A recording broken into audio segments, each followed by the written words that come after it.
à tes mélodies. Tu m'entoures d'un chant d'amour, chant de délivrance devant mes ennemis. Toutes mes craintes s'enfuient. Je ne suis plus esclave de la peur. Je suis enfant de Dieu. Je ne suis plus esclave de la peur. Je suis enfant de Dieu.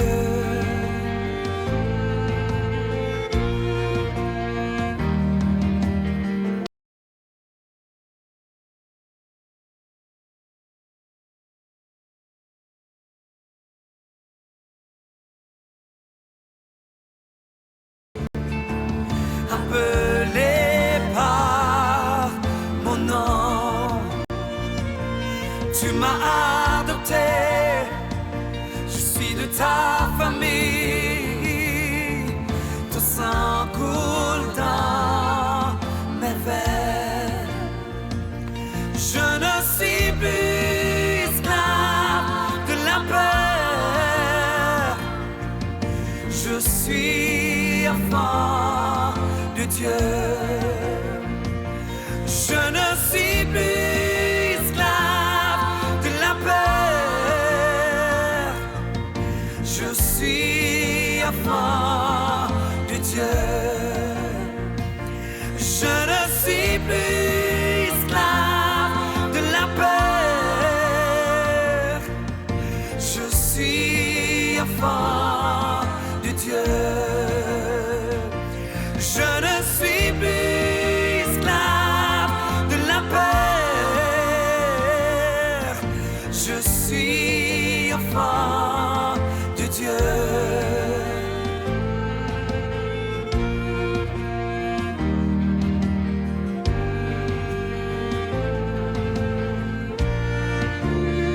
Il m'a choisi.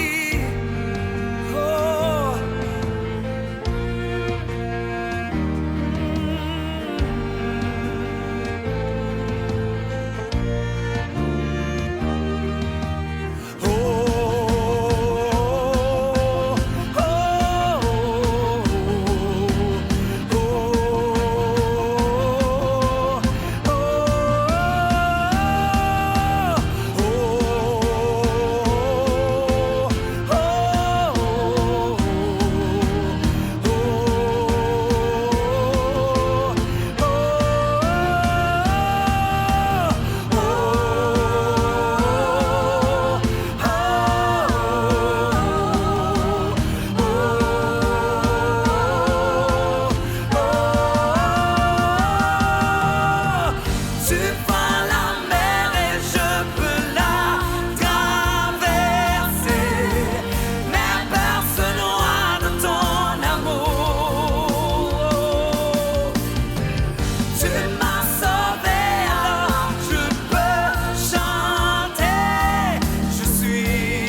Bienvenue mon frère, ma sœur, et gloire à Dieu, nous sommes encore ici avec vous pour vous présenter l'instruction prophétique. Et nous remercions le Seigneur du fait qu'il nous a donné, ou il nous a fait faveur pour que nous puissions véhiculer sa parole, pour que nous puissions présenter le message, l'instruction prophétique que nous sommes persuadés qu'il va vous bénir, qu'il va vous remplir de la parole, qui va agir comme une sorte de vitamine spirituelle qui va vous renforcer l'esprit, qui va vous renforcer sur le plan spirituel dans votre vie, dans votre pensée, dans vos projections. Il y a beaucoup de choses qui vont se passer. Donc, nous remercions le Seigneur pour ce privilège extraordinaire et très spécial qu'il nous a donné d'être ici avec vous. Nous voulons remercier nos parents spirituels, les apôtres Moïse et Jessica Castillo. Nous remercions le Seigneur pour leur vie et ils nous ont donné accès à leur plateforme Liberté pour les Nations pour que nous puissions véhiculer ou pour que nous puissions partager le message de la parole de Dieu. Nous remercions le Seigneur pour ça et nous remercions le Seigneur pour leur vie et nous demandons à Dieu de les bénir et de continuer à les utiliser pour que le message soit propagé. Avant qu'on puisse continuer, j'aimerais vous inviter à prier avec moi pour demander à notre Père Céleste sa présence, son onction, le Saint-Esprit, disons, qui va nous permettre normalement de parler ou d'apprendre ou d'écouter ou de recevoir ce que le Seigneur nous donne. Prions ensemble. Seigneur, nous te remercions. Tu es notre Dieu. Nous t'appartenons et tu nous appartiens, Seigneur. Merci pour ton amour. Merci, Seigneur, pour tout ce que tu nous as donné. Tu t'es donné à nous, Seigneur. Tu es le plus grand des cadeaux. Nous t'exaltons pour cela. Nous te magnifions, Seigneur. Merci pour ce temps béni, Papa. Mais nous ne voulons pas parler de par notre capacité, notre intellect ou nos expériences personnelles. Mais nous voulons à ce que, Seigneur, tu guides notre bouche. Tu nous guides, Seigneur, pour que nous puissions partager ton message.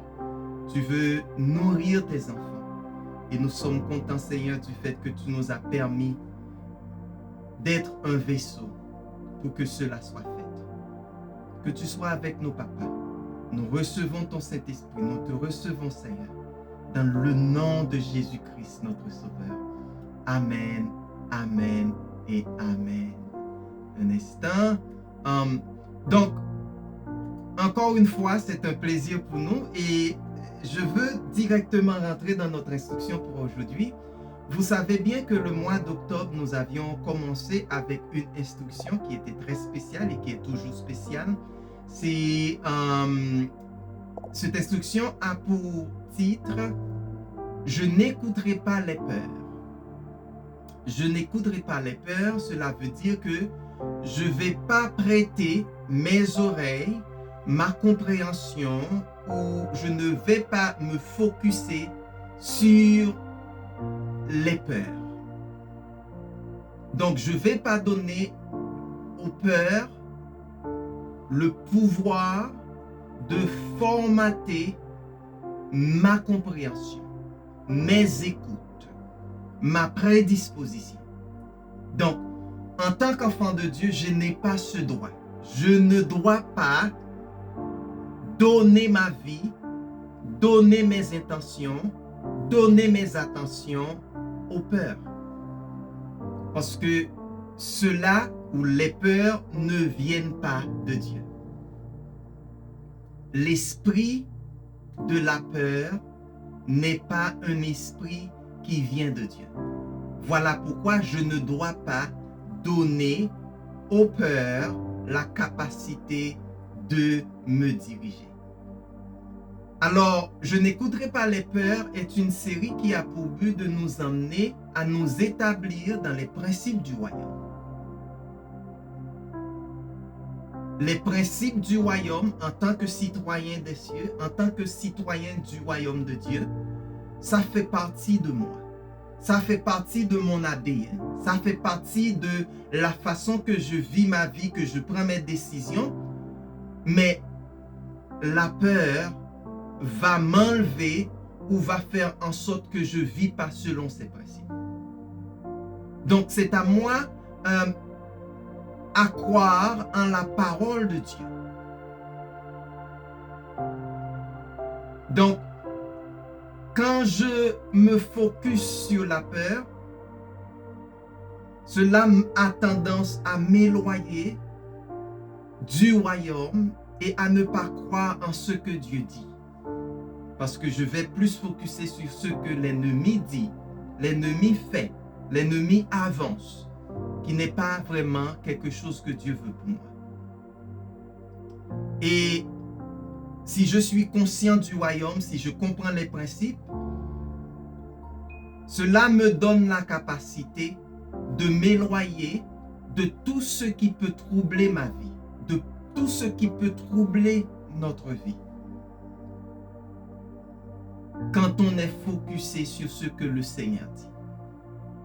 Donc, disons, quand je me focus sur ce que le Seigneur dit, il n'y a plus d'attachement, il n'y a plus de concentration sur les choses qui peuvent troubler ma vie.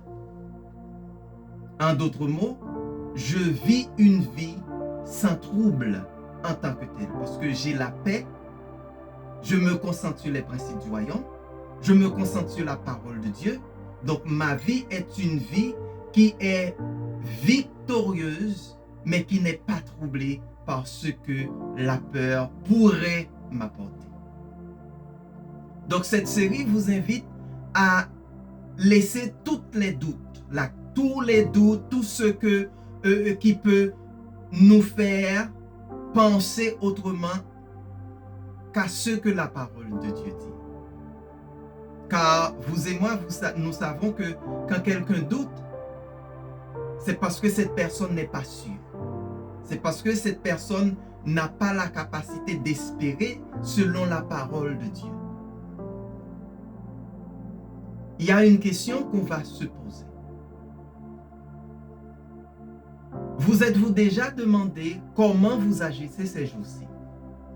C'est-à-dire, avez-vous la capacité de revoir ou de repenser la façon que vous agissez aujourd'hui? Vos actes, vos comportements, votre compréhension, vos attitudes. Est-ce que vous aviez jamais pensé ces jours-ci à ces choses-là? Vous agissez dans le doute? Ce n'est pas la place ou ce n'est pas l'endroit que Dieu veut que vous soyez. Mais vous agissez en croyant, c'est-à-dire en faisant les choses dans la foi. Et quand vous faites les choses dans la foi, quand vous faites les choses selon la parole de Dieu, quand vous faites les choses en faisant confiance à Dieu, ces choses se réalisent. Parce que vous agissez de par le dit de Dieu, de par les choses que Dieu vous demande, de par ce que Dieu vous dicte. Donc vous êtes en harmonie avec les principes de Dieu, avec ce que Dieu vous donne. Donc, je n'écouterai pas les peurs. Même si la situation est chaotique, même si ce que je vois n'est pas vraiment ce que j'espérais, mais je n'écouterai pas la peur. Et même si je vois que toutes les choses tombent, toutes les choses sont en désarroi, et que l'adversaire vole tout ce que les autres mondes ou les autres personnes possèdent, mais le mien, la vôtre, personne ne peut l'avoir. Même s'il fait ce qu'ils peuvent pour l'arrêter, pour détruire ce que la grâce de Dieu veut injecter ou veut investir dans notre vie, ils ne peuvent pas l'arrêter. Tout ce que Dieu a prévu pour vous et moi, pour nous, est prêt. Tout ce que Dieu fait, tout ce que Dieu veut pour vous et moi, est déjà fait. Donc, pas de peur. Pas de peur. Et cela nous emmène à notre thème pour aujourd'hui. Votre réponse a une date. Votre réponse a une date. Ce que Dieu vous a promis a une date. La gloire de Dieu dans votre vie a une date. Les prophéties que Dieu a envoyées en votre faveur ont une date. Les promesses de Dieu dans votre vie ont une date. Votre réponse, la réponse que Dieu a pour vous, a une date. Et c'est quelque chose que nous allons voir dans Ecclésiaste 3, le verset 1er. Je vais le mettre pour vous. C'est quelque chose, en tant qu'enfant de Dieu, nous sommes habitués avec. C'est vraiment populaire. Qu'est-ce que ça dit? Cela dit, il y a un temps pour tout et un moment pour toute chose sous le ciel. Il y a un temps pour tout et un moment pour toute chose sous le ciel. Il y a un temps pour tout. Tout a son temps. Tout a son moment. Tout a un temps défini et à sa date pour vous et moi, pour nous. Si nous le croyons, nous ne serons pas honte. Donc, la présence de Dieu ou ce que Dieu dit va se faire, va manifester, disons. Donc, les dates sont classées. Le temps, les moments sont classés. Avec notre Père Céleste, tout est organisé. Il n'y a rien qui est en vrac. Il n'y a rien qui est au hasard. Tout est fait. Des fois, notre compréhension nous pousse à voir les miracles comme ce sont des choses qui se passent. Oh, ça vient de n'importe où. Ou non, tout est daté. Notre Dieu a tout planifié. Il est Alpha, Oméga. Il est le commencement, la fin. Donc, il connaît tout ce qui va se passer entre-temps. D'ailleurs, dans notre compréhension, nous connaissons que notre Père Céleste commence par la fin avant le commencement. Je vous l'ai déjà expliqué. Par exemple, si vous voulez bâtir une maison, vous avez un architecte, un ingénieur. Ce n'est pas quand la maison est construite que vous l'avez. OK? Pour que vous ayez cette maison, il faut planifier peut-être des années, des mois, et que la vision de cette maison, vous l'avez. Le rêve de cette maison, vous l'avez. Donc, vous faites que construire la maison, mais la maison n'est pas vraiment étrangère pour vous. La maison n'est pas un miracle en tant que tel, parce que vous aviez déjà prévu ou vous aviez déjà la provision pour cette maison. Donc, vous commencez avec la fin de la maison. Donc, le commencement de cette maison était déjà planifié. C'était fait. Bon, vous voyez le commencement peut-être quand vous dites que vous bâtissez la maison, pardon, mais c'était déjà là. Parce que la conception était déjà là. Notre Père Céleste travaille mieux que ça, mais il travaille par la fin pour le commencement. Disons, ma date est déjà là pour ce paiement, pour cette ressource, pour cette restitution. Vous êtes déjà en position. Dieu vous voit déjà dans la position qu'il a déjà planifiée avant le commencement pour vous. Donc, vous possédez ce que Dieu a déjà pour vous. Disons, pour votre vie, tout est prêt. Tout est prêt pour notre conception. Tout est prêt pour ce que nous allons endurer dans le futur. Dieu a tout préparé pour nous. Nous devons comprendre ces choses. Nous devons comprendre cela. Dieu a tout planifié. Il y a un autre verset que nous allons voir. et nous allons prendre une des parties pour que vous puissiez comprendre vraiment la façon que notre Père a préparé les choses. C'est dans Apocalypse, le chapitre 9, le verset 14-15. Nous allons faire cette lecture et vous allez voir comment notre Père, lui, il fonctionne. Elle disait au 6e ange qui était ou qui tenait la trompette, libère les 4 anges qui sont enchaînés au bord du grand fleuve l'Euphrate. On dit, il y a donc les 4 anges tenus prêts pour 7 heures. Donc là, nous pouvons voir que ce n'est pas seulement une chose qui est faite spontanément. C'était des anges qui étaient là pour cette heure, pour ce jour, ce mois, cette année, afin qu'ils exterminent le tiers de l'humanité. Là, nous n'allons pas voir la fin, en termes d'extermination du tiers de l'humanité. Nous allons nous concentrer sur le fait que ces anges étaient là pour l'heure, le jour, le mois et l'année spécifique pour accomplir quelque chose que Dieu a déjà prévu. Si nous voulons prendre cette partie-là en termes de pour ma vie, pour mon avenir, pour mes projets, pour le plan de Dieu dans ma vie. Dieu a déjà prévu, il a déjà planifié, il a déjà consenti, il a déjà fait, il a déjà placé la provision des anges pour l'heure, le jour, le mois et l'année.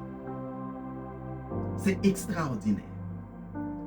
Donc, dans notre compréhension des choses, nous devons savoir que l'heure exacte, le jour exact. Par exemple, si vous êtes en danger, vous devez comprendre que Dieu a planifié pour ce moment-là, la provision pour mon salut, ou pour que je sois exempté de ce danger, l'heure exacte, la date exacte, le jour, le mois, pour cette situation. Donc, Dieu a déjà pour moi ce qu'il a réservé. Le temps viendra, le moment où il déchaînera ce qu'il a déjà pour moi. Dans ce cas, mon frère, ma soeur, ne désespérez pas. Votre réponse a déjà une date particulière. Votre réponse a une date, un moment, un jour, un mois, une année particulière. Et ceci pour l'accomplissement de ce que Dieu vous a déjà promis. Voilà pourquoi nous ne pouvons pas parler en tant qu'enfants de Dieu de conception désespérée, de pessimisme, de dépression, de chagrin, de confusion parce que nous connaissons que Papa a un plan pour nous. Papa a prévu quelque chose pour nous. Papa a planifié quelque chose d'extraordinaire pour nous. Donc, s'il a promis quelque chose, s'il nous a promis sa gloire, sa bonté, sa miséricorde, nous devons comprendre que l'heure est déjà classée pour notre délivrance. Et quand nous disons que l'heure est déjà placée pour votre délivrance, il y a des choses que nous ne devons pas faire.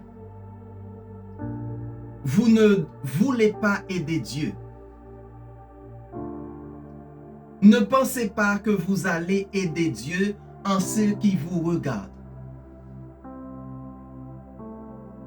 C'est-à-dire, vous allez dire, ok, je vais prendre, puisque Dieu n'agit pas encore, je vais prendre cette décision.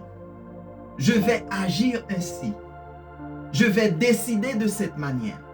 Parce que je ne vois pas Dieu. Vous reconnaissez ou vous vous souvenez de ce qui s'est passé lorsque Moïse était sur la montagne il allait consulter Dieu en ce qui concerne le reste du peuple d'Israël. Et que le peuple, ne voyant pas la présence de Dieu, ne connaissait pas ce que Dieu planifie pour eux, ils ont décidé de créer quelque chose juste pour aider, juste pour faire en sorte qu'ils trouvent un moyen de sortir. Ils ont choisi l'idolâtrie. Ils ont choisi d'agir en une manière qui ne glorifiait pas Dieu. Ils ont voulu aider Dieu. Et ils commençaient à agir d'une façon qui était à leur détriment.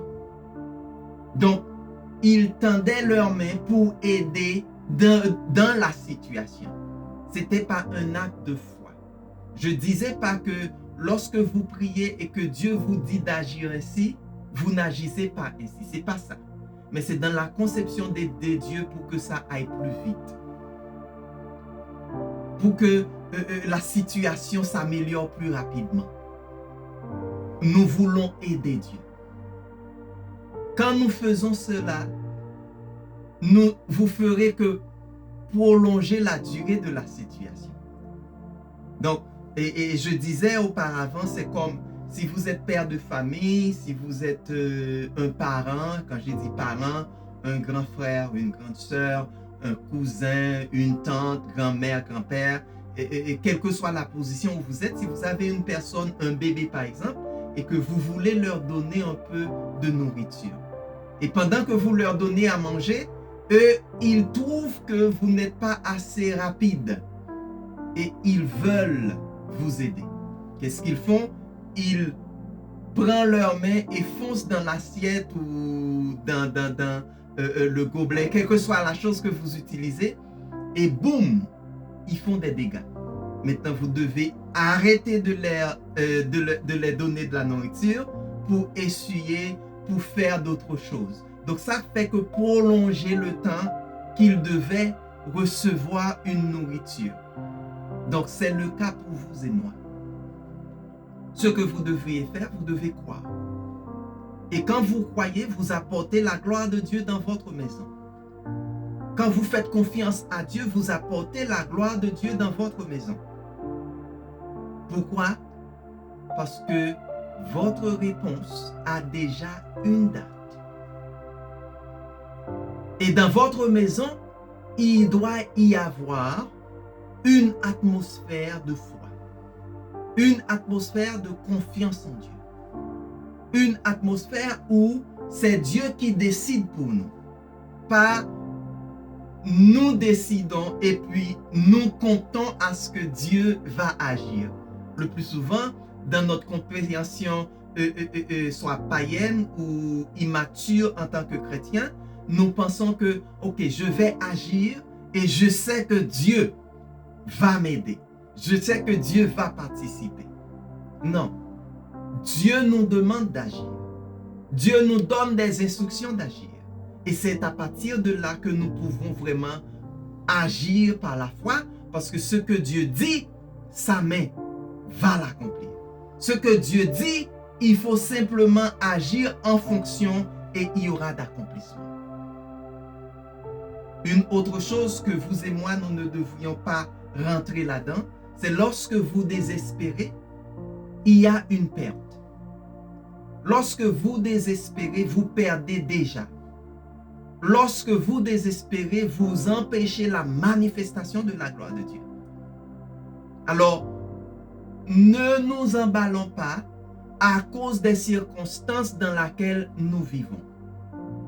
Nous ne devons pas nous identifier à partir de nos circonstances. Pourquoi? Parce que Dieu donnera une réponse. Et c'est à partir de ce que Dieu dit que nous allons nous situer. À partir de ce que Dieu dit que nous allons nous positionner.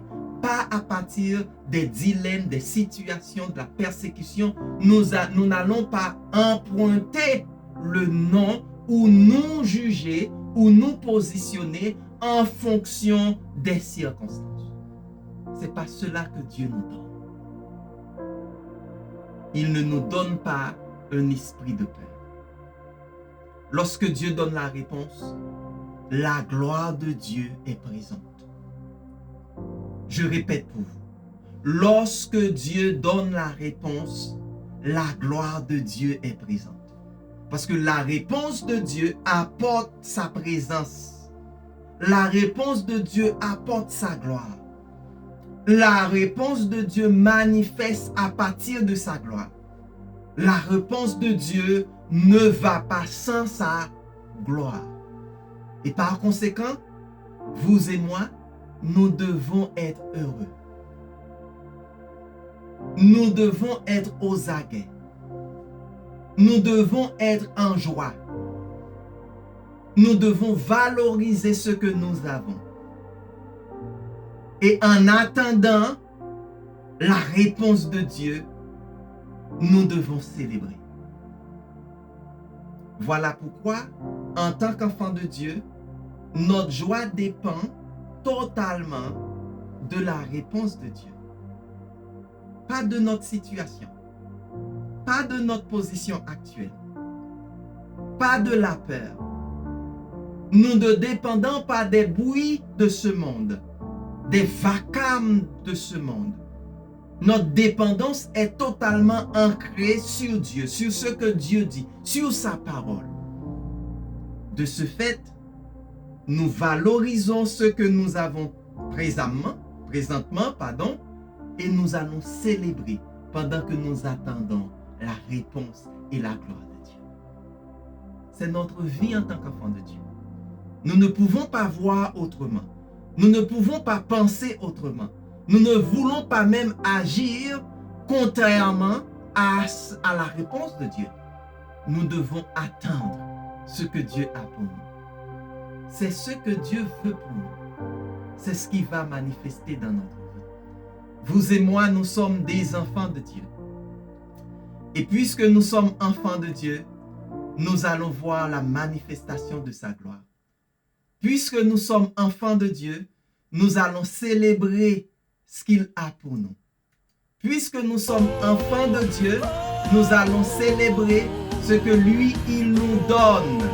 Puisque nous sommes enfants de Dieu, nous allons vivre dans sa gloire, dans l'abondance de sa gloire. Et c'est important parce que c'est à partir de là que le monde va recevoir l'espoir. Le monde va comprendre si le monde peut. Dieu a déjà fixé une date. Et puisque notre Père Céleste a déjà fixé une date, rien ne peut changer. Rien ne peut changer. Rien ne va changer. C'est une réponse et c'est une espérance. C'est à partir de la réponse de Dieu. C'est à partir de ce qui ne va pas changer. Ce que Dieu dit qui ne va pas changer. C'est notre espérance. Et cette espérance doit nous donner notre foi. Donc, de par ce que Dieu dit, de par ce que Dieu nous a donné, ça nous permettra d'accueillir ou de recevoir ou d'avoir notre foi. Si Dieu a déjà la réponse, mon tour est de croire. Est de croire jusqu'à ce qu'il s'incarne. Jusqu'à ce que ce qu'il nous a dit soit. Jusqu'à ce qu'il n'y ait pas de doute que cela se produira. Dieu vous l'a dit. Il vous le dit. Si quelqu'un d'autre vous le dit, si quelqu'un d'autre dit quelque chose, vous devez douter, vous pouvez douter à ce que la personne dit. Mais si c'est Dieu qui vous le dit, croyez-le, célébrez-le. Et c'est quelque chose que nous pouvons comprendre. Nous venons de lire dans Apocalypse, le verset 15. Oui, il nous enseigne que Papa nous a donné une date, un mois, un moment, une année, un temps précis pour que sa gloire soit manifestée dans notre vie. Oui, je sais que le reste parle d'anéantissement, mais nous comprenons en tant qu'enfants de Dieu, cette même provision est faite pour que la bonté de Dieu soit manifeste dans notre vie. Il nous enseigne quand on ne le voit pas. Même quand tout s'éloigne comme un coup de pied, c'est-à-dire ça va loin de nous, on ne le voit pas. Laisse faire. Nous devons croire que Dieu va agir. Nous devons croire que Dieu va célébrer dans notre vie. Nous devons comprendre que le Seigneur ne va pas nous laisser tomber et qu'il agit. Et qu'il agit en tout le temps. En tout le temps. En tout le temps en notre faveur. Il y a une façon de penser. Il y a une façon d'agir. Et nous allons voir ça dans le 2 Rois, le chapitre 4, du verset 26. Lisez avec moi s'il vous plaît. Le prophète a demandé à Géasi de faire ceci. Cours vite à sa rencontre et demande-lui. Tout va-t-il bien pour toi? Ton mari est-il en bonne santé? L'enfant va-t-il bien? Et le reste de cette verset nous dit que la dame a répondu à Géasi que tout va bien. Tout va bien. Elle a bien répondu. En tant qu'enfant de Dieu, elle n'a pas parlé de par la situation. Elle n'a pas parlé de par la peine, cette douleur qu'elle a eue par le fait que l'enfant était mort. Mais elle a prophétisé que tout va bien. Oui, elle a bien répondu. Donc, vous et moi, nous devons prophétiser de cette manière-là. Donc, prophétise-le avec moi. Je vais bien. Pourquoi? Parce que la réponse de Dieu pour ma vie est datée. La réponse de Dieu pour ma vie a une date. Donc, tout va bien. Oui, tout va bien parce que je peux compter sur ce que Dieu dit. Donc, je vais le croire jusqu'à ce qu'il s'incarne. Jusqu'à ce qu'il se manifeste. Il pénètre dans mes os. Il pénètre dans mes nerfs, pardon. Je les respire, je l'inspire. Je le prononce et je le vois au nom de Jésus. Je le vois parce que Dieu l'a dit. Je le vois parce que Dieu me l'a promis.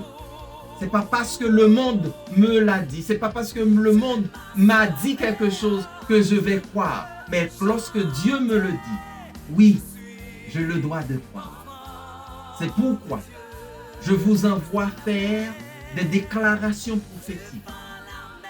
Déclarez ce que vous croyez. Déclarez ce que nous croyons. Déclarons-le. Déclarons la parole de Dieu. Déclarons les principes du royaume. Déclarons les promesses de Dieu. Pourquoi? Parce qu'il y a des gens qui prient beaucoup, mais qui croient peu à ce qu'ils déclarent. Oui, ils prient, ils disent des choses, mais ils ne croient pas. Aujourd'hui, je vous envoie croire à ce que vous allez décréter, à ce que Dieu vous demande de dire, à ce que Dieu vous demande de déclarer, à ce que Dieu vous demande de faire. Vous devez déclarer, vous devez projeter, vous devez parler. Je déclare que les anges qui sont préparés pour l'heure, le jour, le mois et l'année pour activer ma saison. Et ces gens sont déchaînés pour accomplir tous les objectifs de bonté et de vie dans le temps sur la terre, au ciel et dans l'éternité pour libérer mon destin en Dieu. Je suis enfant de Dieu. Dieu a mis des anges, des porte-paroles pour exécuter ce que lui, il a pour moi. Que tous ceux qui ont été créés, mais étaient assis, que tout ce que Dieu a dit, la vision et le but sont maintenant activés. Activés dans toutes les directions. Activés au nord, au sud, l'est, à l'ouest. Pour que je reçoive ce que Dieu m'a promis. Ce que Dieu m'a promis, je le reçois au nom de Jésus. Je le reçois pour la gloire de Dieu le Père. Je reçois ce que Dieu a pour moi. Et je déclare que chaque prière qui a été faite en ma faveur, chaque déclaration qui a été faite en ma faveur est montée au ciel et s'est déversée comme une pluie de l'avant et de l'arrière-saison sur mon destin et l'active avec des bénédictions et des onctions célestes au nom de Jésus. Que cela se manifeste. Que je sois vraiment un témoignage vivant. Dieu a déjà envoyé ces gens. Activez-le. Activez-le avec votre bouche et dites que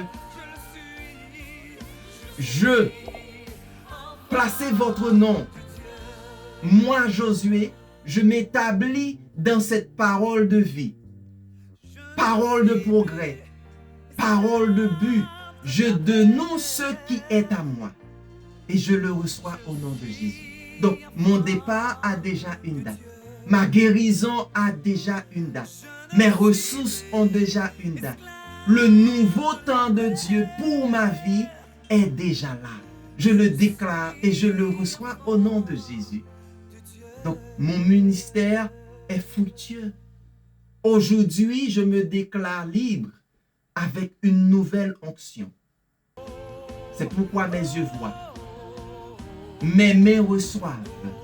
Mes pieds avancent vers ce qui a été tenu au nom de Jésus. Je me positionne à l'endroit que Dieu a pour moi. Est-ce que je dois le croire? Oui, parce que c'est mon héritage. C'est ce que Dieu a pour moi. C'est ce que Dieu a déclaré sur moi.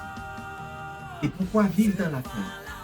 Pourquoi je vais faire de la peur comme c'est ce qui est pour moi, c'est ce qui est placé pour moi?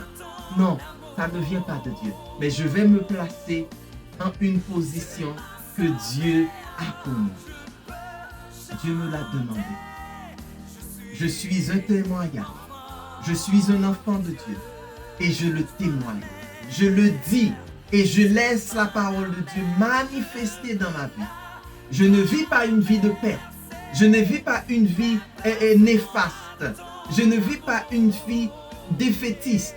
Je ne vis pas une vie gâchée. Je vis une vie transformée, une vie victorieuse, une vie dirigée par ce que Dieu dit. C'est mon héritage. C'est ce que Dieu a pour moi. Dieu veut agir dans ma vie en fonction de cela. Dieu veut agir dans ma vie dans cette direction. Dieu veut me voir dans la splendeur qu'il a déjà planifiée pour moi. Donc, toute autre chose, toute autre vie, toute autre position n'est pas de Dieu. Je ne dois pas vivre ce que Dieu ne dit pas. C'est le message que j'ai pour vous aujourd'hui. C'est ce que Dieu vous a envoyé. C'est ce que Dieu vous a fait savoir aujourd'hui. C'est ce qu'il veut pour vous. Nous ne sommes pas esclaves de la peur. Nous sommes tous des enfants de Dieu. Que ce message vous guide. Que Dieu vous parle à travers de ce message. Et qu'il soit ainsi pour vous. Je vais vous voir ou je vais vous parler la semaine prochaine. Que le Seigneur se manifeste fortement pour vous. Et qu'il se dévoile dans sa parole. Et que votre foi, que ma foi soit basée sur ce que Dieu dit. Pas ce que le monde projette. Pas ce que Babylone nous dit. Pas ce que notre environnement cherche à nous identifier avec. Mais nous allons nous identifier de par les promesses de Dieu. Soyez bénis et à bientôt. Recevez au nom de Jésus.